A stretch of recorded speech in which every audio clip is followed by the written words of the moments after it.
Hi, my name is Clay Honeyford, And I'm Bella Smith. and we are performing the growling gummy bear experiment today. And today what you need for this experiment is a flint striker, 10 grams of potassium chloride, one gummy bear, a 25 by 200 millimeter test tube, a clamp, a ring, and a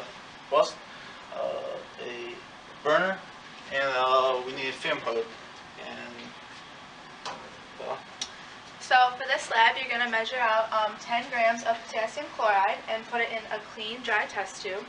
And then you're going to angle it at a 45-degree angle in the clamp and let it sit above a flame until all of it is melted, like that. And then once it's melted, you place the gummy bear in it. And now I will perform placing the gummy bear in it. So I'll turn off the gas and drop the gummy bear. Closing the fume hood because the dangerous gases are the result, and you'll see the bright glow and the light of the reaction with the potassium chloride. And you couldn't see it, but the fragments of the reaction of the gummy bear started coming out, but mostly it stays in.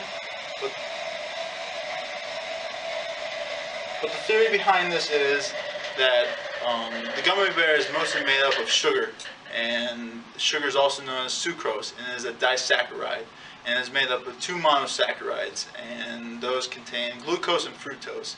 And the two the sucrose molecule structure is on the left side is made up of glucose, and on the right side is made up of fructose. And those are the two combined together by oxygen, which is a glycosidic bond. And a glycosidic bond contains one carbon and bonds with a potential another carbon.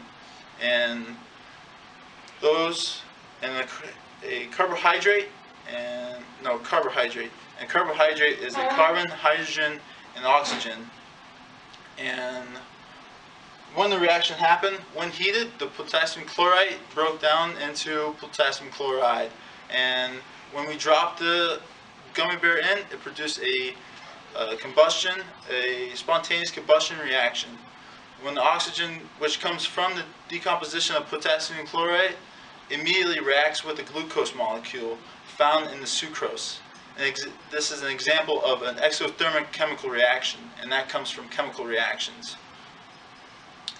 So some real-life applications of this.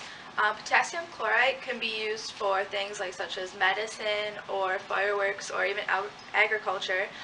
So chemists discovered that you can use potassium chloride to create fireworks. So what you do with it is you organize them into little flammable chunks, and then you wrap them in projectile shapes, and you just obviously launch them into the air. And then once they're in the air, they explode and give off a bright color, such as the one that was here.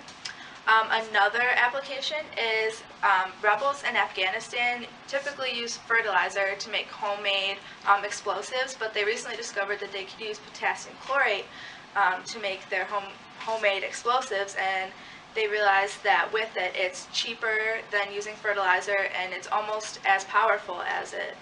And our references.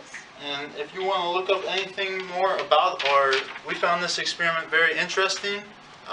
With the lighting of the gummy bear and the reaction. So if you want to find more information about the science or the experiment itself, these are some references. Thank you.